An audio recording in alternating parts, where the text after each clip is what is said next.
Imagine for just a moment that the outcome of the most destructive war in human history had flipped. One different decision, one avoided mistake, and the world you know today simply ceases to exist.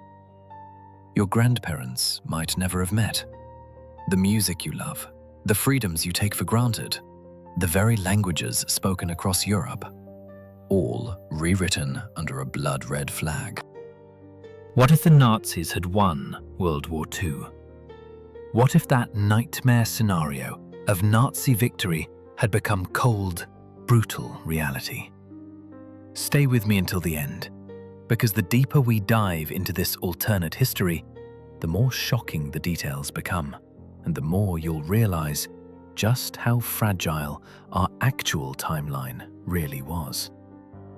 Obsessed with the idea of the superiority of the so-called pure Aryan race, Adolf Hitler saw war as the only path to secure Lebensraum, that vital living space the German people supposedly needed to thrive and expand. His vision stretched the greater German Reich eastward, all the way to the Ural Mountains in Russia. Behind the military advance came the secret Generalplan Ost, a meticulously engineered blueprint for genocide, ethnic cleansing, and mass colonization on a scale that still chills historians today.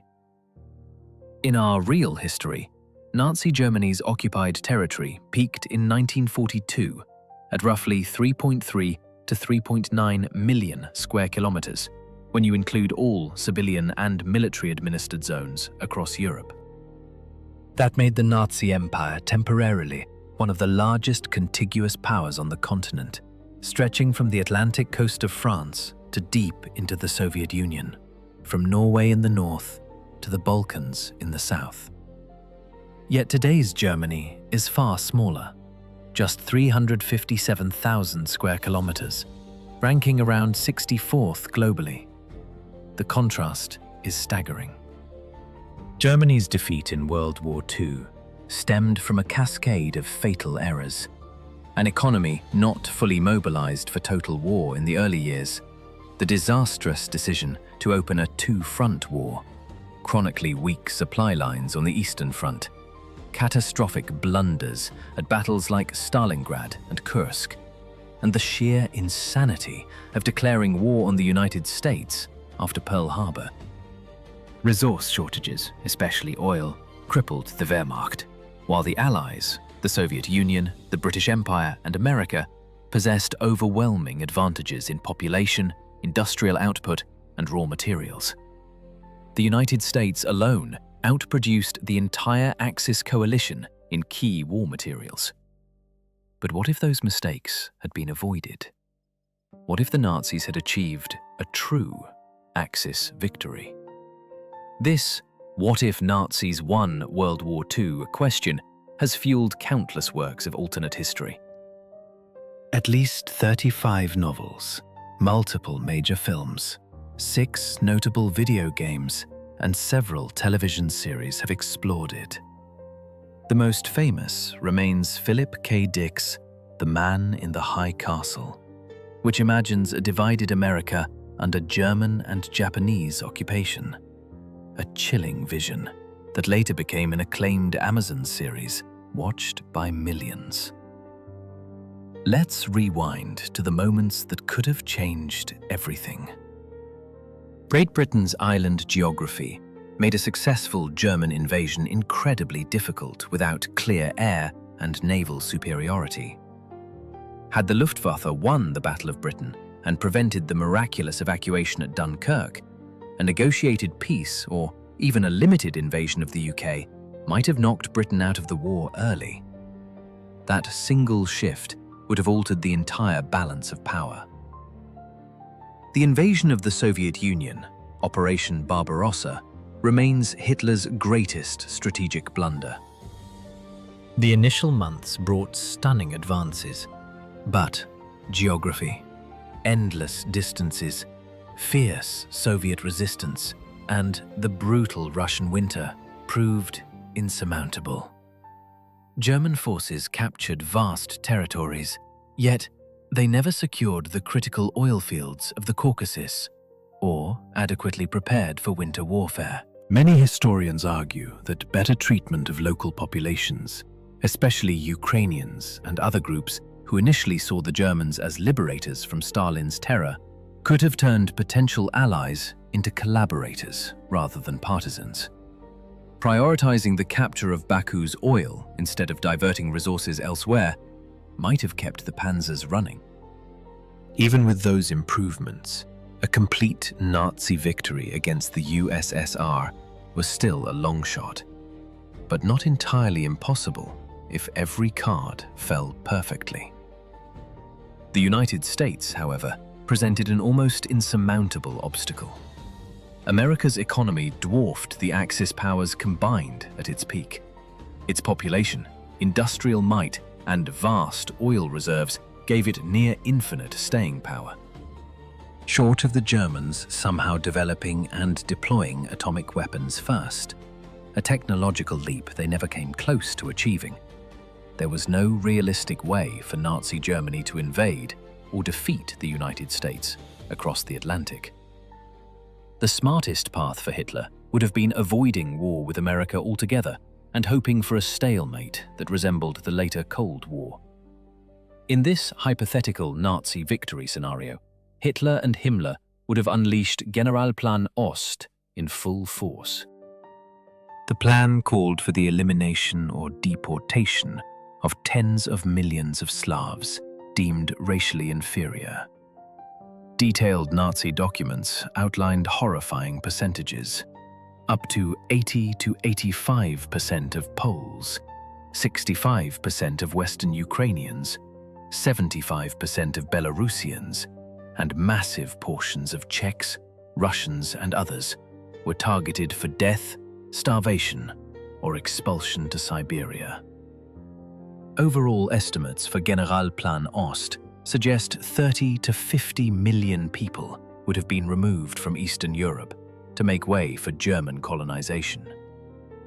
Hitler and Himmler envisioned around 10 million ethnic Germans settling these new lands over 25 years, turning the East into a vast agrarian colony for the master race.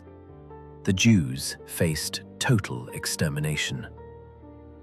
By 1945 in our timeline, roughly 60% of Jews in occupied Europe had already been murdered, with rates exceeding 80% in countries like Poland, Lithuania, Greece, and Yugoslavia. A Nazi victory would have sealed the fate of nearly every remaining Jew, pushing the additional death toll from this alternate history well beyond the real war's approximately 80 million total deaths. When you combine the expanded Holocaust with the full implementation of Generalplan Ost, historians' reconstructions point to an extra 100 to 114 million lives lost in the years following victory. That's more than all deaths from World War II combined. And it rivals the cumulative toll of only a handful of the deadliest diseases in human history. Now, pause for a second and think. Have you ever heard a family story from the war? A grandparent, great uncle, or distant relative who fought on the Eastern Front, survived a camp, or lived under occupation? If you have a real-life connection to these events, whether a veteran's tale, a survivor's memory, or even a story of resistance, drop it in the comments below. Sharing those personal pieces of living history helps us all remember why this alternate nightmare must stay exactly that, alternate. Back to the scenario. With Europe secured under the swastika, the stage would be set for a tense, decades-long Cold War between a victorious Greater German Reich and the United States. American intelligence would likely fund and arm Russian and Eastern European partisans, turning the occupied territories into a bleeding ulcer for the Nazis. Culturally, The 1960s and 1970s we remember. The sexual revolution, hippie movements, rock music, abstract art would be brutally suppressed in Nazi Europe, surviving only as dangerous underground whispers. A Cuban Missile Crisis equivalent might have played out in Iceland or some other strategic outpost, with German medium-range missiles pointed at American cities. Projecting further into the future becomes pure speculation, with infinite branching possibilities. Personally, I'd still bet on the United States ultimately prevailing through economic pressure, technological superiority, and internal rot within the overextended Reich. The fall of the Nazi regime would eventually restore free markets and individual liberties to a devastated Europe. But let's push the thought experiment even further and imagine today's world if that Nazi victory had held long enough for the Greater German Reich to consolidate its gains. Incorporating all the territories occupied at maximum extent, from France to the edges of Russia, including puppet states and military zones, the Reich would have controlled territory rivaling the 10th largest country on Earth, far beyond modern Germany's borders. Population-wise, it would have jumped dramatically, likely placing it among the top 4 most populous nations, trailing only China, India, and the United States. Major metropolitan areas would shift. Paris, Berlin, and industrial hubs in what is now Western Poland and Ukraine would dominate. Economically, a unified Nazi-controlled Europe might have generated a GDP approaching $9 trillion in today's terms, surpassing Japan and putting immense pressure on China. Per capita income, however, would suffer from the incorporation of poorer eastern regions, dropping noticeably. Religion would remain predominantly Christian, though heavily controlled and Nazified, with significant atheist and agnostic populations shaped by state ideology. Military spending and active forces would rank among the world's highest, supported by vast conscript reserves and captured resources, including Norwegian oil fields that would boost production rankings. Around 300 million soldiers fought across all sides in the real World War II, an almost incomprehensible number. The human cost of even contemplating a different outcome is almost too heavy to bear. Here is the seamless continuation of the YouTube voiceover script. It picks up exactly where the previous part left off, maintaining the same conversational tone, deep historical integration, including more accurate General Plan Ost details from reliable reconstructions, and natural flow. The full script so far is building toward the total target of 17,000 to 18,000 characters. This section adds the requested elements: a mid-script personal reflection prompt, already handled in Part 1, reinforced subtly here, and the subscription/share call placed approximately 2 minutes before the end, calibrated for natural narration pacing at approximately 150 words per minute. Around 300 million soldiers from every corner of the globe fought in the real Second World War, an unimaginable scale of human mobilization. Many families still carry those stories today, passed down through faded photographs and quiet evenings. The human cost, even in our timeline, was catastrophic. In this alternate history where the Nazis achieved victory, that cost would have skyrocketed into something almost beyond comprehension. With the Eastern Front secured, the full horror of General Plan Ost would have unfolded without restraint. Nazi planners, led by figures like Konrad Meyer-Hettling under Himmler's oversight, drafted detailed versions of this master plan between 1941 and 1942. It called for the systematic removal of 31 to 51 million people from Poland, the Western Soviet Union, the Baltic states, and beyond, primarily through deportation to Siberia, engineered famine, forced labor, and outright extermination. Percentages were coldly calculated. 80 to 85% of Poles, 65% of Western Ukrainians, 75% of Belarusians, 50 to 60% of Russians, and similar proportions for Czechs, Lithuanians, and others.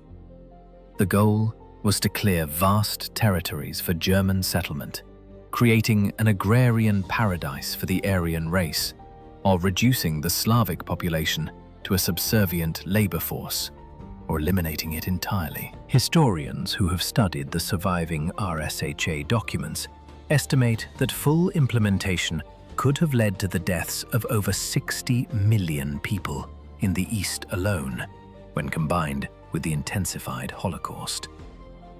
The Jews, already targeted for total annihilation under the final solution, would have seen the remaining millions across Europe hunted down without mercy.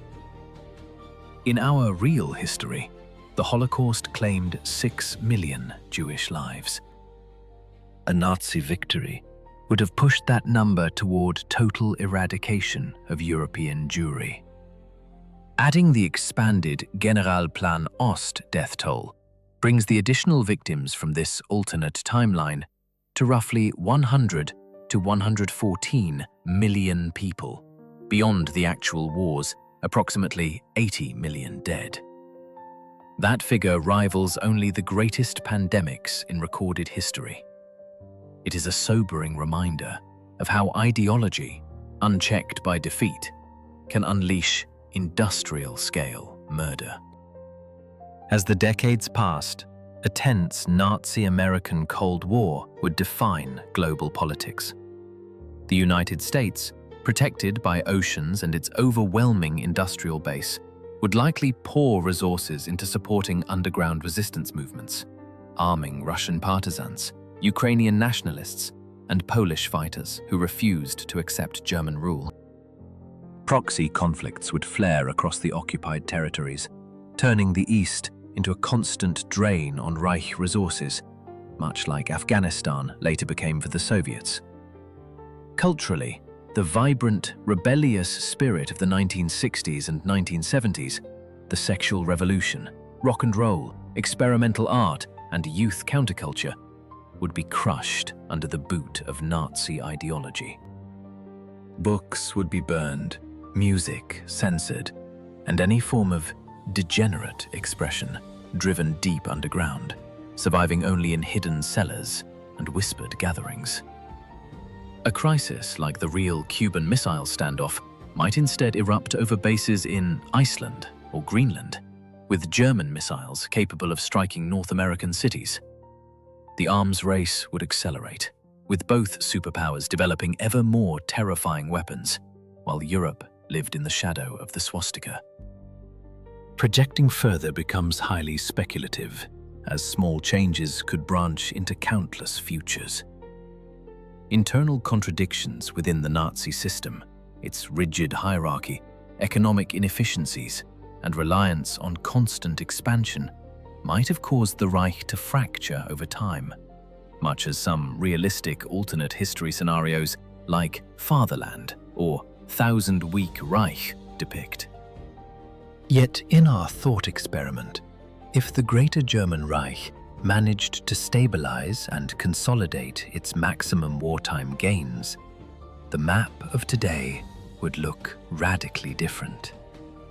The Reich would control territory approaching 3.9 million square kilometers at its peak extent in 1942, incorporating occupied France, the Low Countries, Scandinavia, the Balkans, and vast swathes of the former Soviet Union.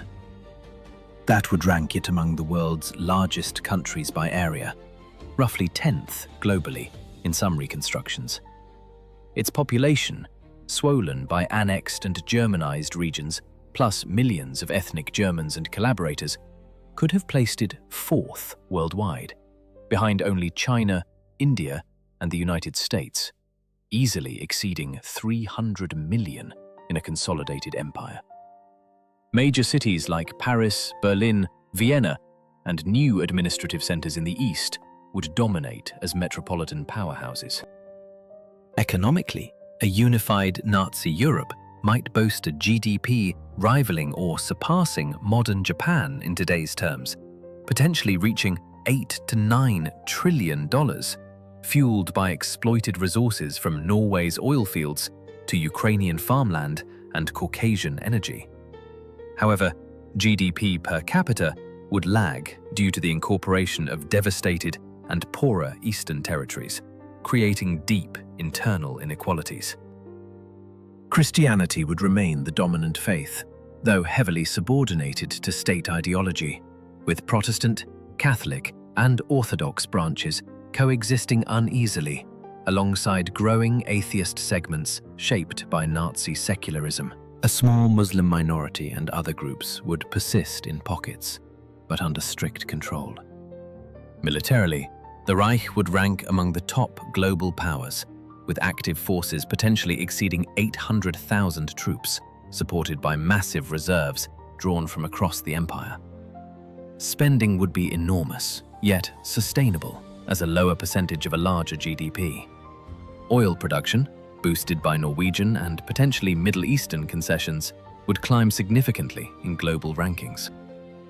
Yet beneath the surface of this seemingly powerful empire, cracks would widen. The suppression of individual freedom, the constant need for repression, and the economic distortions of a command society geared toward war and racial purity would breed stagnation. Innovation might flourish in certain military fields, but suffocate in arts, humanities, and broad consumer progress. The free market and open societies that drove real post-war recovery in Europe and America would be absent, replaced by centralized planning and fear.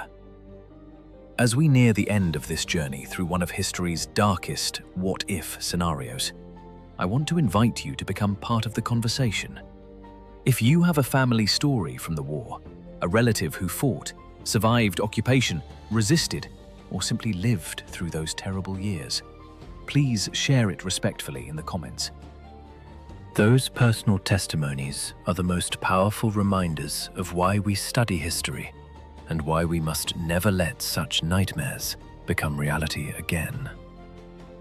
If this exploration of the Nazi victory alternate history has made you think differently about the fragility of freedom and the importance of learning from the past, then hit that subscribe button right now.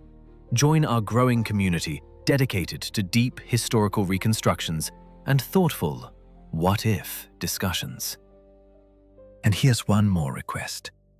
Share this video with just one person you truly respect, someone who shares your curiosity about history and values honest conversation. It only takes a moment, but it helps us reach more people who want to understand how close we came to a very different world. Thank you for watching all the way through. The real timeline we live in, with all its flaws, is infinitely better than the one we just imagined. History is not inevitable. It is shaped by choices. Let's make sure we choose wisely. Until next time, keep questioning, keep learning, and I'll see you in the next video.